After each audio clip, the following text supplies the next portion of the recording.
Kapag pinatay ako, patayin mo si BBM, si Lisa Araneta, at si Martin Romualdez. No joke. Imagine myself cutting his head. Do you swear to tell the truth, the whole truth, and nothing but the truth in this inquiry, so help you God? Isa sa pinakasinubaybayang isyung pampolitika sa bansa, ang impeachment case laban kay Vice President Sara Duterte. Lahat nagmasid, hindi lang ang mga Pilipinong naghahangad ng accountability at malinis na pamamahala dahil naging laman din ito ng balita ng ilang international news media. Kauna-unahan sa Pilipinas at si Vice President Sara rin ang kauna-unahang pangalawang pangulo ng bansa na nasampahan ng impeachment complaint. Napatalsik ng Kamara at kalaunay idineklarang unconstitutional ng Korte Suprema. February 5, 2025, sinuportahan ng mahigit 2/3 ng mga miyembro ng Kamara ang resolusyon para patalsikin sa pwesto si VP Sara na ika-4 ng impeachment complaint laban sa Vice-Presidente.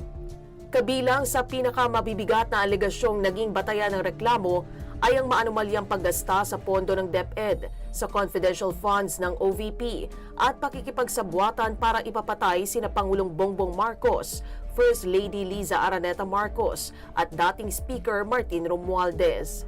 Isinagawa ng Kamara ang pag-impeach kay VP Sara sa huling araw ng sesyon bago ang break ng Kongreso para bigyang daan ang 2025 midterm elections.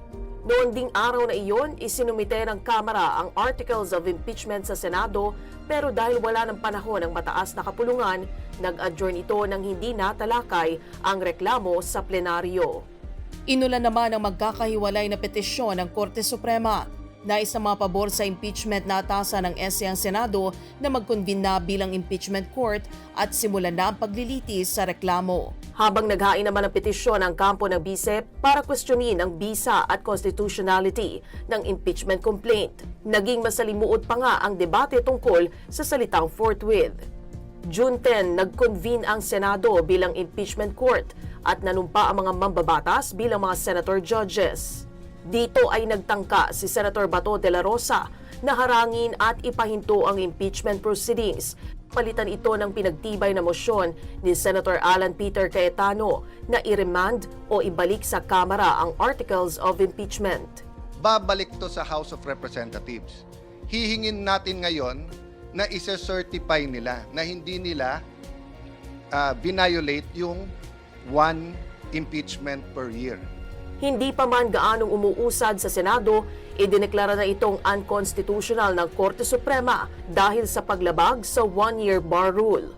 Pero si VP Sara, tuloy-tuloy lang daw ang paghahanda dahil sa posibilidad na sampahan ulit siya ng impeachment complaint sa mga susunod na taon. As I said, diba, I wanted a bloodbath, meaning I wanted all the pieces of evidence from the prosecution and all the pieces of evidence from the defense presented for everyone.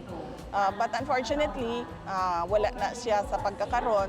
And of course, as I said, kinahanglan pangandaman ang tanan nga posibleng mahitabo. So possibly, wala ta kibalo, 2026, 2027, 2028, na ay mga mag-file na po og impeachment. Bagong impeachment complaint laban sa pangalawang Pangulo, maaari lamang itong ihain sa February 6, 2026 alinsunod sa patakarang itinatakda ng konstitusyon.